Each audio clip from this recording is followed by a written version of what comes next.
നമസ്കാരം. ഇന്ന് രാവിലെ കോട്ടയം മെഡിക്കൽ കോളേജിൽ ഒരു അപകടമുണ്ടായി. അത് ഒരു പഴയ കെട്ടിടം, ആ കെട്ടിടം ഇടിഞ്ഞു പൊളിഞ്ഞ് താഴ്ത്തു വീണു. ഈ മഴയും അതുപോലെ തന്നെ നമ്മുടെ ഈ കാലാവസ്ഥയൊക്കെ എല്ലാവർക്കും അറിയാവുന്നതാണ്. ഈ സമയത്ത് പല സ്ഥലത്തും ഇതുപോലുള്ള മണ്ണിടിച്ചിലും മലയിടിച്ചിലും അതുപോലെ തന്നെ ഉരുൾപൊട്ടല്, പഴയ കെട്ടിടം തകർന്നു വീഴുന്നത് എന്നിങ്ങനെ പലതരത്തിലുള്ള സംഭവങ്ങൾ നാട്ടിൽ നടന്നുകൊണ്ടിരിക്കുകയാണ്. അതുപോലെ തന്നെയാണ് കോട്ടയം മെഡിക്കൽ കോളേജിൽ 68 വർഷം പഴക്കമുള്ള ഒരു കെട്ടിടം തകർന്നു വീണത്. ആ തകർന്നു വീഴുന്ന സമയം മുതൽ ഏകദേശം ഒരു 20 മിനിറ്റിനുള്ളിൽ തന്നെ അവിടെ മന്ത്രിമാർ വരികയും അവിടുത്തെ രക്ഷാപ്രവർത്തനത്തിന് നേതൃത്വം കൊടുക്കുകയും ചെയ്തു. എന്നാൽ മാധ്യമങ്ങൾ പ്രചരിപ്പിച്ചത് മറ്റൊരു രീതിയിലാണ്. അവിടെ മന്ത്രിമാർ വന്നെങ്കിലും മന്ത്രിമാരായിട്ടുള്ള നമ്മുടെ വീണ ജോർജും അതുപോലെ തന്നെ VN വാസവനും കോട്ടയം ടൗണിൽ തന്നെ ഉള്ള ഒരു മീറ്റിംഗിൽ പങ്കെടുത്തുകൊണ്ടിരിക്കുന്ന ഈ രണ്ട് മന്ത്രിമാരും ഉടൻ തന്നെ അപകട സ്ഥലത്ത് എത്തുകയാണ് ഉണ്ടായത്. ആ എത്തിയ ഉടൻ തന്നെ അവിടുത്തെ സൂപ്രണ്ടുമായി സംസാരിച്ച് അന്നേരം കിട്ടിയ റിപ്പോർട്ടിന്റെ അടിസ്ഥാനത്തിൽ മാധ്യമങ്ങളോട് പ്രതികരിക്കുകയായിരുന്നു. എന്താണ് മാധ്യമങ്ങളോട് അന്നേരം പറഞ്ഞത്? ശരിക്കും അവിടുത്തെ സാഹചര്യത്തിനനുസരിച്ച്, ആ നിലവിലുള്ള സാഹചര്യത്തിനനുസരിച്ചുള്ള റിപ്പോർട്ടിന്റെ അടിസ്ഥാനത്തിലാണ് മന്ത്രിമാർ അന്നേരം പ്രതികരിച്ചത്. ആ പ്രതികരണം എന്ന് പറയുന്നത് 2 പേർക്ക് പരിക്ക് പറ്റിയിട്ടുണ്ട്, ആ പരിക്ക് നിസ്സാരമാണെന്നും ഇനി ബാക്കിയുള്ള ഭാഗം, ഈ പൊളിഞ്ഞു വീണ ബാക്കിയുള്ള ഭാഗം നീക്കം ചെയ്തതിന് ശേഷം അതിന്റെ അടിയിൽ വല്ലവരും ഉണ്ടോ എന്ന് നമുക്ക് തിരയാം എന്നുള്ളതാണ് മാധ്യമങ്ങളോട് പറഞ്ഞത്. എന്നാൽ മാധ്യമങ്ങൾ എല്ലാവരും നല്ല രീതിയിലുള്ള ഒരു ചർച്ച നടത്തുകയുണ്ടായി. മന്ത്രിമാർ കള്ളം പറഞ്ഞുവെന്നും ഈ അവിടുത്തെ അപകടമുണ്ടായ സ്ഥലത്ത് അവർ നേതൃത്വം കൊടുത്തില്ല എന്നുള്ള രീതിയിലും അതുപോലെ തന്നെ ഇവരുടെ പിടിപ്പുകേട് കൊണ്ടാണ് ഒരാൾ അതിന്റെ അടിയിൽ പെട്ടത് എന്നുള്ള കള്ളങ്ങൾ വിളിച്ചു പറയുകയുണ്ടായി. യഥാർത്ഥത്തിൽ സംഭവിച്ചത് എന്താണ്? ഒരു 68 വർഷം പഴക്കമുള്ള ഒരു കെട്ടിടം 2012-13 കാലഘട്ടത്തിൽ, അതായത് UDF ഗവൺമെന്റ് ഭരിച്ചുകൊണ്ടിരുന്നപ്പോൾ പൊളിക്കാനുള്ള ഘട്ടമെത്തിയിരുന്നു. അതായത് പൊളിച്ചു മാറ്റുന്നതിനുള്ള ഒരു കാലപ്പഴക്കം ചെന്ന ഒരു കെട്ടിടമായിരുന്നു കോട്ടയം മെഡിക്കൽ കോളേജിൽ ഉണ്ടായിരുന്ന ഈ കെട്ടിടം, ഈ പൊളിഞ്ഞു വീണ കെട്ടിടം. പക്ഷേ ഉമ്മൻചാണ്ടി സർക്കാർ അതിന് ഒരു നയാ പൈസ കൊടുക്കാതെ ആ കെട്ടിടത്തിൽ തന്നെയായിരുന്നു ബാക്കിയുള്ള പ്രവർത്തനങ്ങളും അതുപോലെ തന്നെ വാർഡും നടത്തിക്കൊണ്ടിരുന്നത്. അന്ന് UDFന്റെ MLA തിരുവഞ്ചൂർ രാധാകൃഷ്ണൻ ഉൾപ്പെടെ ഉള്ള MLA-മാരാണ് അവിടെ ഭരിച്ചുകൊണ്ടിരിക്കുന്നത്. തിരുവഞ്ചൂരിന്റെ മണ്ഡലമാണ് കോട്ടയം മണ്ഡലമാണ് തിരുവഞ്ചൂരിന്റെ മണ്ഡലം. കോട്ടയം മണ്ഡലത്തിന്റെ MLA ആയിട്ടുള്ള തിരുവഞ്ചൂരോ അതിന്റെ ചുറ്റുവട്ടത്തുള്ള MLA-മാരായിട്ടുള്ള ചാണ്ടി ഉമ്മനോ അതുപോലെ തന്നെ അവിടുത്തെ കോട്ടയത്തിന്റെ MP ആയിട്ടുള്ള ഫ്രാൻസിസ് ജോർജോ ഇതൊന്നും തിരക്കാനോ അത് ആ കെട്ടിടം പൊളിച്ച് നീക്കുവാനോ അല്ലെങ്കിൽ പുതിയ കെട്ടിടത്തിനുള്ള അനുമതി കൊടുക്കുന്നതിനോ വേണ്ടി അന്ന് തീരുമാനമെടുത്തിരുന്നില്ല. എന്നാൽ 2016-ൽ LDF ഗവൺമെന്റ് വന്നതിന് ശേഷം ഈ കെട്ടിടം പൊളിച്ചു മാറ്റണമെന്നും കാലപ്പഴക്കം ചെന്ന ഒരു കെട്ടിടമാണെന്ന് പറഞ്ഞതിന്റെ അടിസ്ഥാനത്തിൽ അവിടുത്തെ ആ വാർഡ് വേറൊരു സ്ഥലത്തേക്ക്, അതായത് വേറൊരു കെട്ടിടത്തിലേക്ക് മാറ്റുകയും ഈ കെട്ടിടം പഴയ കെട്ടിടമാണെന്ന് പറഞ്ഞുകൊണ്ട് ആ കെട്ടിടത്തിലേക്ക് ഒരു രോഗിയെ പോലും പ്രവേശിപ്പിക്കാതെ ഇരിക്കുകയുമായിരുന്നു. പുതിയ കെട്ടിടത്തിന്റെ പണി ഏകദേശം പൂർത്തീകരിച്ചിരിക്കുകയാണ്. ആ പണി പൂർത്തീകരിച്ചിരിക്കുന്നതോടൊപ്പം ഒരു 5-8 മാസത്തിനുള്ളിൽ അതിന്റെ ഉദ്ഘാടനവും നടക്കും. കിഫ്ബിയിൽ നിന്നും കേരളത്തിലെ എല്ലാ മെഡിക്കൽ കോളേജും പുതുക്കി പണിയുന്നതിന്റെ ഭാഗമായിട്ട് കോട്ടയം മെഡിക്കൽ കോളേജും അതുപോലെ തന്നെ കോടിക്കണക്കിന് രൂപ മുടക്കി പുതിയ കെട്ടിടം പണിതുകൊണ്ടിരിക്കുകയാണ്. ആ പുതിയ കെട്ടിടം അതിന്റെ ഉദ്ഘാടനം ഏകദേശം ഒരു 5-8 മാസത്തിനുള്ളിൽ നടക്കാൻ പോവുകയാണ്. ഇതാണ് വസ്തുത. ഈ പൊളിഞ്ഞുപോയ കെട്ടിടത്തിൽ വാർഡുകളോ അല്ലെങ്കിൽ മറ്റ് പ്രവർത്തനങ്ങളോ ഒന്നും നടക്കാത്ത ഒരു കെട്ടിടമാണ്. ആ കെട്ടിടമാണ് പൊളിഞ്ഞു വീണിരിക്കുന്നത്. അല്ല, രോഗികളെ മാറ്റിയില്ല എന്നുള്ള രീതിയിലും ഈ മന്ത്രിമാർ പച്ചക്കള്ളമാണ് പറയുന്നതെന്നും പറഞ്ഞുകൊണ്ടുള്ള ഒരു പ്രചരണമായിരുന്നു നടത്തിക്കൊണ്ടിരുന്നത്. അവിടെ ഇന്ന് രാവിലെ 11 മണിക്കാണ് ഈ സംഭവം നടക്കുന്നത്. ഏകദേശം ഒരു 20 മിനിറ്റിനുള്ളിൽ തന്നെ രണ്ട് മന്ത്രിമാരും അവിടെ എത്തുകയുണ്ടായി. നമ്മുടെ ആരോഗ്യമന്ത്രിയും അതുപോലെ തന്നെ VN വാസവൻ മന്ത്രിയും അവിടെ എത്തുകയുണ്ടായി. അതിനുശേഷം നടന്ന പത്രസമ്മേളനം നമുക്ക് കാണാം. നമ്മൾ ഒരു കുട്ടിക്ക് ഇവിടെ ഒരു മുറിവുണ്ട്, സ്കാൻ ചെയ്തു. അപ്പോൾ ഒരു ഇന്റേണൽ ഇഞ്ചുറി ഇല്ല, അത് തുന്നലിട്ടാലും മതിയാകും. മറ്റാരും അവിടെ ഉള്ളതായിട്ട് ഇപ്പോൾ നമുക്ക് നിലവിൽ ഇതുവരെ അവിടെ മെഷീൻ എത്തിയിട്ട് അത് പരിശോധന കൂടി നടത്തുകയാണല്ലോ, അങ്ങനെ ഒരു വിവരമില്ല. ഗുരുതരമായ പരിക്കൊന്നുമില്ല, ചെറിയ പരിക്കുകൾ മാത്രമേ ഉള്ളൂ. ഇപ്പം നമുക്കിപ്പോൾ തന്നെ ബാക്കി കാര്യം കൃത്യമായിട്ട് വന്നു. ഇവിടെ ബാക്കി SCB കൊണ്ട് നമുക്ക് മാറ്റി കഴിഞ്ഞാൽ ബാക്കി എന്തെങ്കിലും ഉണ്ടോ നമുക്ക് നോക്കാം. ഇല്ല.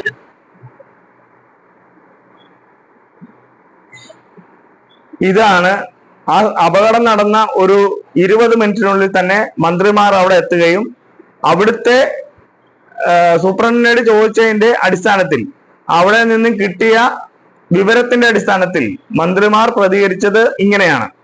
രണ്ടുപേരെ നിസ്സാര പരിക്കുകളോടെ മറ്റ് വാർഡുകളിലേക്ക് മാറ്റിയെന്നും അവർക്ക് ഒരുപാട് പരിക്കുകളില്ല എന്നുള്ള രീതിയിലാണ് പറഞ്ഞത്. എന്നാൽ മാധ്യമങ്ങൾ പറഞ്ഞത് ഇവര് കാരണമാണ് മരിച്ചെന്നുള്ള രീതിയിലാണ് മാധ്യമങ്ങൾ മുഴുവനും പെരുമാറുന്നത്. മാധ്യമങ്ങളുടെ മുഴുവൻ പ്രചരണവും ആ രീതിയിൽ തന്നെയായിരുന്നു. റിപ്പോർട്ടർ ചാനലാണ് അതിൽ ഏറ്റവും മുൻപന്തിയിൽ, ഈ പ്രചരണ വേല ഏറ്റെടുക്കുന്നതിൽ ഏറ്റവും മുൻപന്തിയിൽ നിന്നത് റിപ്പോർട്ടർ ചാനലായിരുന്നു. സ്മൃതി പരുത്തിക്കാട് എന്ന് പറയുന്ന ആ റിപ്പോർട്ടർ വളരെ മോശമായിട്ടാണ് ഇന്ന് രാവിലെ 11 മണി മുതൽ മന്ത്രിമാരെയും LDF ഗവൺമെന്റിനെയും ഇകഴ്ത്തി കാണിച്ചുകൊണ്ട് പ്രചരണ വേല നടത്തിക്കൊണ്ടിരുന്നത്. യഥാർത്ഥത്തിൽ സംഭവിച്ച ഇതാണ്. മന്ത്രിമാർ അവിടെ എത്തി എന്നുള്ളത് സത്യം തന്നെയാണ്.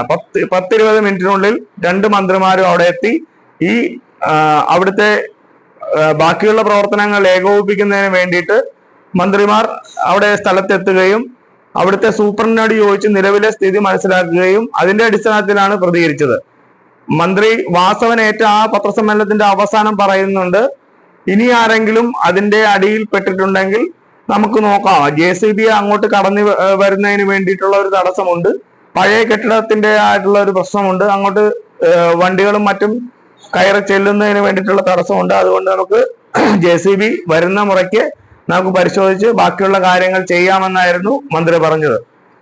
അതിന്റെ അടിസ്ഥാനത്തിലാണ് വീണ്ടും അങ്ങോട്ടുള്ള വഴി ക്ലിയർ ആക്കിക്കൊണ്ട് JCB വരികയും ആ JCB ഉപയോഗിച്ച് മറ്റ് അവിടുത്തെ കെട്ടിടത്തിന്റെ അവശിഷ്ടങ്ങൾ മാറ്റുകയും അതിന്റെ അടിയിൽ നിന്നാണ് ഈ മൃതദേഹം കണ്ടെടുക്കുകയും ചെയ്തത്. ഇതാണ് വസ്തുത. അവിടെ യഥാർത്ഥത്തിൽ മന്ത്രിമാർ ചെല്ലുകയും ഈ പ്രവർത്തനങ്ങൾ ഏകോപിപ്പിക്കുകയും ചെയ്തത് കൊണ്ടാണല്ലോ ഇങ്ങനെയുള്ള പ്രവർത്തനങ്ങളൊക്കെ അവിടെ നടന്നത്. എന്നാൽ ഇവർ പ്രചരിപ്പിക്കുന്നത് മന്ത്രിമാർ അവിടെ എത്തിയെങ്കിലും ഈ മരണ കാരണം ഇവരാണെന്നുള്ള രീതിയിലായിരുന്നു പ്രചരിപ്പിച്ചുകൊണ്ടിരുന്നത്. ഇനി ഈ അപകടം ഉണ്ടായതിനു ശേഷം UDFന്റെ MLA-മാരും അതുപോലെ തന്നെ MP-യും MLA-മാരായിട്ടുള്ള ചാണ്ടി ഉമ്മനും അതുപോലെ തന്നെ തിരുവഞ്ചൂർ രാധാകൃഷ്ണനും പ്രതികരിച്ച രീതി, തിരുവഞ്ചൂർ രാധാകൃഷ്ണന്റെ പ്രതികരണം എങ്ങനെയാണെന്ന് നമുക്ക് നോക്കാം. കൂട്ടായിട്ട് മുഴുവൻ കെട്ടിടങ്ങളെ ഒരുമിച്ച് തകരുന്ന ഏതെങ്കിലും സ്ഥലമുണ്ടോ? അതുപോലെ ഭൂകമ്പം വേണം.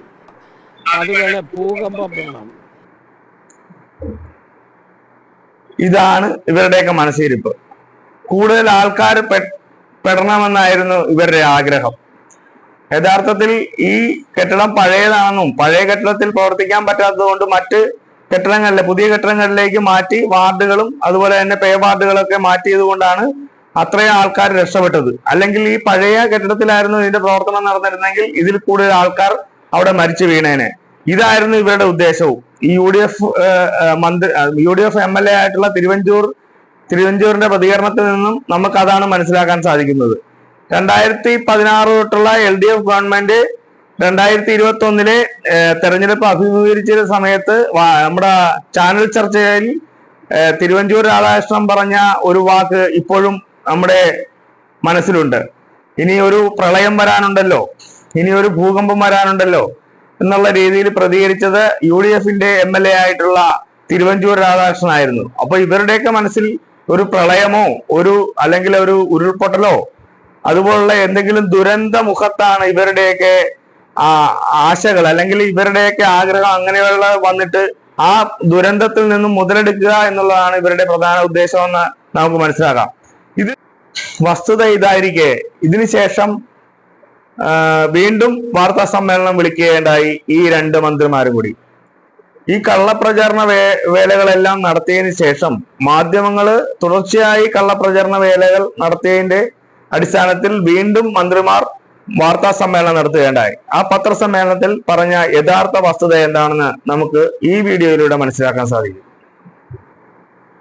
ഞാൻ വന്ന് നിന്നപ്പോഴല്ലേ ചോദിച്ചത്. അപ്പോൾ എനിക്ക് അവിടെ നിന്നുകൊണ്ട് എൻ്റെ അടുത്ത് പറഞ്ഞതാണല്ലോ എനിക്ക് പറയാൻ കഴിയുക. ഞാനൊരു ചർച്ചയ്ക്ക് ശേഷം അല്ലല്ലോ പറഞ്ഞത്. ഞാൻ വന്ന് നിന്നുടനെയാണ് എന്നോട് ചോദിച്ചത്. അപ്പോൾ ആ ഘട്ടത്തിൽ എന്നോട് പറഞ്ഞ കാര്യങ്ങളാണല്ലോ. അപ്പോൾ പ്രിൻസിപ്പലും സൂപ്രണ്ടും അവർ ആ രീതിയിലാണ് അവിടെ നിന്ന് ഇൻഫർമേഷൻ ഉണ്ടായത്. ആളുകൾ അതിൻ്റെ ഇടയിൽ ഇറങ്ങി പരിശോധിച്ചു എന്നുള്ളതും പറഞ്ഞിരുന്നു. അപ്പൊ അതിന്റെ അടിസ്ഥാനത്തിൽ പറഞ്ഞ കാര്യങ്ങളാണല്ലോ പറഞ്ഞത്. എന്നിട്ട് ഞാനൊരു കാര്യം കൂടെ പറയാം. അത് കഴിഞ്ഞിട്ട് ഇക്കാര്യം പരിശോധിക്കാം, നമുക്ക് പരിശോധിക്കാം എന്നൂടെ ഞാൻ പറഞ്ഞിരുന്നതായിട്ടാണ് എൻ്റെ ഓർമ്മ. അപ്പൊ അതുകൊണ്ടാണ് നമ്മൾ അവിടെ നിർത്തുമല്ലല്ലോ ചെയ്തത്. നോക്കൂ, അവിടെ ആദ്യം എത്തിയത് ഞങ്ങൾ തന്നെയാണ്. അവിടെ ഒരു ദുരന്ത മുഖത്ത് നമ്മൾ ദുരന്ത നിവാരണത്തിന്റെ ഗൈഡ് ലൈൻ തന്നെ അനുസരിച്ചുകൊണ്ട് ഇപ്പൊ ഞങ്ങൾ അവിടെ നിൽക്കുമ്പോൾ അവിടെ മറ്റ് ഓഫീസേഴ്സ് ഉണ്ടാകും, പോലീസ് ഉണ്ടാകും. അവിടെ ഒരു ബഹളം ഉണ്ടാക്കി. അപ്പോൾ തന്നെ അവിടെ ഫയർഫോഴ്സിന്റെ ആളുകൾ, അഗ്നിശമന സേനാംഗങ്ങൾ അവിടെ ഉണ്ടായിരുന്നു. അപ്പൊ അഗ്നിശമന സേനാംഗങ്ങളുമായിട്ട് അവിടെ നിന്ന് ആദ്യം എനിക്ക് മുൻപ് ഒരു 10 മിനിറ്റ് മുമ്പ് വാസു മിനിസ്റ്റർ എത്തിയിരുന്നു. അപ്പോൾ മിനിസ്റ്റർ ആദ്യഘട്ടത്തിലുള്ള ഒരു ആലോചന ഫയർഫോഴ്സ് അംഗങ്ങളുമായിട്ട് നടത്തിയിരുന്നു. ഞങ്ങൾ അതിനുശേഷം നേരെ പോയത് അവിടെ നിന്ന്, അതായത് ഈ പരിശോധന ഫയർഫോഴ്സ് അംഗങ്ങൾ അവിടെ വന്നു. അവർ ഓൾറെഡി മെഷീൻ അപ്പോഴേക്കും കൊണ്ടുവരാനായിട്ട് പറഞ്ഞു. ഞങ്ങൾ അവിടെ നിന്ന് ഞങ്ങൾ രണ്ടുപേരും ആ സ്പോട്ടിൽ നിൽക്കുകയല്ല ചെയ്തത്. ഞങ്ങൾ തൊട്ടിപ്പുറത്ത് സൂപ്രണ്ടിന്റെ മുന്നിൽ ഇരുന്ന് ഇത് മുഴുവൻ കാര്യങ്ങളും അവിടെ എന്താണ് ചെയ്യേണ്ടത്, എത്ര പേരുണ്ട്, ഫയർഫോഴ്സിന്റെ എത്ര പേരുണ്ട്, അവിടെ മെഷീൻ എങ്ങനെയാണ് കൊണ്ടുവരിക, നിങ്ങളെല്ലാം അവിടെ പോയി കണ്ടല്ലോ. അപ്പൊ ഈ ഒരു സ്പോട്ടിലേക്ക് മെഷീൻ എങ്ങനെയാണ് കൊണ്ടുവരുന്നത്, മെഷീൻ കൊണ്ടുവരണമെങ്കിൽ നമുക്ക് ഈ ബിൽഡിങ്ങിനകത്തൂടി മാത്രമേ കൊണ്ടുവരാനായിട്ട് കഴിയുള്ളൂ. അല്ല, ഇത് പണ്ടത്തെ അല്ലേ, 68 വർഷം മുമ്പത്തെ ബിൽഡിങ്ങിൽ നമ്മളിപ്പോ എങ്ങനെയാണ് അന്ന് റോഡ് ഉണ്ടാകണമെന്ന് നമ്മൾ എങ്ങനെയാണ് പറയാൻ കഴിയുക? അതുകൊണ്ടാണ് ഞാൻ പറഞ്ഞത് 68 വർഷം എന്ന് പറയുമ്പോൾ ഈ മെഡിക്കൽ കോളേജ് തുടങ്ങുന്ന കാലഘട്ടത്തിലെ ബിൽഡിംഗ് അല്ലേ, അതിൽ നമ്മളെങ്ങനെ ഇപ്പോൾ റോഡ് നിർമ്മിക്കാനായിട്ട് കഴിയില്ല. അപ്പൊ അതുകൊണ്ട് ബിൽഡിങ്ങിനുള്ളിലൂടെ എങ്ങനെയാണ് കൊണ്ടുവരിക? ഇപ്പൊ ഞങ്ങൾ രണ്ടുപേരും അവിടെ നിൽക്കുമ്പോൾ സ്വാഭാവികമായി നിങ്ങൾ കണ്ടു, നിങ്ങൾ അവിടെ ഉണ്ടായിരുന്നത് കണ്ടു. ആളുകൾ, ഓഫീസേഴ്സ് മുഴുവൻ, ഇപ്പോൾ ACSും ആ മീറ്റിംഗിലായിരുന്നു, ഓഫീസേഴ്സ് മുഴുവൻ അവിടേക്ക് വന്നു. ഒരു ദുരന്തം നടക്കുന്ന സ്ഥലത്ത് അങ്ങനെ ആളുകൾ വന്ന് കൂടി നിന്നിട്ടല്ല ചെയ്യേണ്ടത്. അപ്പൊ ഫയർഫോഴ്സിനോട് കൃത്യമായി പറഞ്ഞു, നിങ്ങൾ എത്ര പേർ, ഞങ്ങൾ ഇങ്ങോട്ട് വരുമ്പോൾ നിങ്ങൾ കണ്ടു കാണും, ഫയർഫോഴ്സ് അംഗങ്ങൾ അങ്ങോട്ട് എത്തിക്കൊണ്ടിരിക്കുകയാണ്, ടീം അങ്ങോട്ട് വന്നുകൊണ്ടിരിക്കുകയാണ്. എന്നിട്ട് നിങ്ങൾ എത്ര പേർ ഇവിടെയുണ്ട്, അതിന് മെഷീൻ എങ്ങനെയാണ് ഇവിടെ എത്തിക്കുക? അപ്പോൾ അടുത്ത വിഷയമാണ് മെഷീൻ അകത്തൂടെ വന്നപ്പോൾ ഈ നമ്മളവിടെ ബോർഡുകളൊക്കെ വെച്ചിരുന്നിടത്ത് അവിടെ തട്ടുകയാണ്, വരാൻ കഴിയുന്നില്ല. അപ്പൊ അത് കട്ട് ചെയ്തിട്ട് മെഷീൻ വന്ന് താമസം വിനാ തന്നെ അവിടെ ഈ പറഞ്ഞതുപോലെ ആദ്യഘട്ടത്തിൽ വാസ്തവത്തിൽ ഈ കുഞ്ഞിന്റെ അമ്മയെ കാണുന്നില്ല എന്നുള്ളതാണ് പറഞ്ഞത്. അതാണ് ഈ 3 പേർ എന്ന് പറഞ്ഞത്. അപ്പോ ഈ കുഞ്ഞിന്റെ അമ്മയെ കാണുന്നില്ല എന്ന് പറഞ്ഞപ്പോൾ എല്ലായിടത്തും അനൗൺസ് ചെയ്തു. ഡോക്ടേഴ്സ് തന്നെയൊക്കെ എല്ലായിടത്തും വാർഡുകളിൽ മുഴുവൻ പോയി പരിശോധിച്ചു. അപ്പൊ കുട്ടിയുടെ അമ്മ ഉണ്ടായിരുന്നു. പിന്നെ CT സ്കാൻ എടുക്കുമ്പോൾ കുട്ടിയുടെ അമ്മയും ആ കുഞ്ഞിന്റെ ഒപ്പം ഉണ്ടായിരുന്നു. അപ്പോൾ മറ്റൊരാളെ കുറിച്ച് ആ സമയത്ത് അതുകൊണ്ടാണ് ഇവർ 2 പേർ എന്നുള്ളത് പറഞ്ഞത്. പക്ഷെ പിന്നീട് എന്നിരുന്നാലും 2 പേരെന്ന് പറഞ്ഞിട്ട് നമ്മൾ പിന്നീട് മാറ്റാമെന്നുള്ളതല്ലല്ലോ, കണ്ടിന്യൂസ് ആയിട്ട് ചെയ്യുവാണ് ചെയ്തത്. ഞങ്ങൾ അവിടെ നിന്നുകൊണ്ട് ഈ കാര്യങ്ങൾ സാധ്യമായത് തന്നെ എത്രയും പെട്ടെന്ന് തൊട്ടടുത്ത് നിന്ന് എത്തിക്കാൻ കഴിയുന്ന മെഷീൻ തന്നെ എത്തിച്ചുകൊണ്ട് അവിടെ ഞങ്ങൾ അവിടെ നിൽക്കുമ്പോൾ തന്നെയാണ് ഞങ്ങൾ അല്ല ആ ഘട്ടത്തിൽ അല്ലേ ഞാൻ വന്ന് നിന്നപ്പോഴല്ലേ ചോദിച്ചത്. അപ്പോൾ എനിക്ക് അവിടെ നിന്നുകൊണ്ട് എൻ്റെ അടുത്ത് പറഞ്ഞതാണല്ലോ എനിക്ക് പറയാൻ കഴിയുക. ഞാനൊരു ചർച്ചയ്ക്ക് ശേഷം അല്ലല്ലോ പറഞ്ഞത്. ഞാൻ വന്ന് നിന്നുടനെയാണ് എന്നോട് ചോദിച്ചത്. അപ്പോൾ ആ ഘട്ടത്തിൽ എന്നോട് പറഞ്ഞ കാര്യങ്ങളാണല്ലോ. അപ്പോൾ പ്രിൻസിപ്പലും സൂപ്രണ്ടും അവർ ആ രീതിയിലാണ് അവിടെ നിന്ന് ഇൻഫർമേഷൻ ഉണ്ടായത്. ആളുകൾ അതിൻ്റെ ഇടയിൽ ഇറങ്ങി പരിശോധിച്ചു എന്നുള്ളതും പറഞ്ഞിരുന്നു. അപ്പൊ അതിന്റെ അടിസ്ഥാനത്തിൽ പറഞ്ഞ കാര്യങ്ങളാണല്ലോ പറഞ്ഞത്. എന്നിട്ട് ഞാനൊരു കാര്യം കൂടെ പറയാം. അത് കഴിഞ്ഞിട്ട് ഇക്കാര്യം പരിശോധിക്കാം, നമുക്ക് പരിശോധിക്കാം എന്നൂടെ ഞാൻ പറഞ്ഞിരുന്നതായിട്ടാണ് എൻ്റെ ഓർമ്മ. അപ്പൊ അതുകൊണ്ടാണ് നമ്മൾ അവിടെ നിർത്തുമല്ലല്ലോ ചെയ്തത്. ഇതാണ് യഥാർത്ഥ വസ്തുത. അവിടെ സംഭവിച്ച വസ്തുത എന്ന് പറയുന്നത് ഇതാണ്. ഈ അപകടം ഉണ്ടായി 20 മിനിറ്റിനുള്ളിൽ മന്ത്രിമാരെത്തുകയും അവിടുത്തെ സൂപ്രണ്ടിനോട് വിവരം കിട്ടിയതിന്റെ അടിസ്ഥാനത്തിലാണ് മന്ത്രിമാർ രണ്ടുപേരും പ്രതികരിച്ചത്. രണ്ടുപേരും അവിടെ വന്ന ഉടനെയാണല്ലോ ഈ ചോദ്യങ്ങളൊക്കെ ചോദിക്കുന്നത്. അല്ലാതെ അവരെങ്ങനെയാ അറിയുന്നത് ഇതിന്റെ അടിയിൽ ആള് പെട്ടിട്ടുണ്ടോ ഇല്ല എന്നുള്ളത്? അപ്പോ ഈ മാധ്യമങ്ങള് ചർച്ച നടത്തുന്നത് വളരെ വളരെ വിചിത്രമായിട്ടുള്ള രീതിയിലാണ് ചർച്ച നടത്തുന്നത്. മന്ത്രിമാരാണ് ഈ അപകടം ഉണ്ടാക്കിയതെന്നൊക്കെ പറഞ്ഞാൽ ജനങ്ങള് പൊട്ടന്മാരൊന്നുമല്ല. ജനങ്ങള് നല്ല രീതിയിൽ ഇതിന് പ്രതികരിക്കും. ഈ ഒരു തെരഞ്ഞെടുപ്പ് അഭിമുഖീകരിക്കാൻ പോകുന്ന ഈ സമയത്ത് കള്ളങ്ങളുടെ പെരുമഴയായിട്ട് മാറിയിരിക്കുകയാണ് UDFന്റെ ക്യാമ്പ്. ഇത് ജനങ്ങള് വളരെ കൃത്യമായിട്ട് മനസ്സിലാക്കുന്നുണ്ടെന്നുള്ളത് അവർ മനസ്സിലാക്കിയാൽ കൊള്ളാം.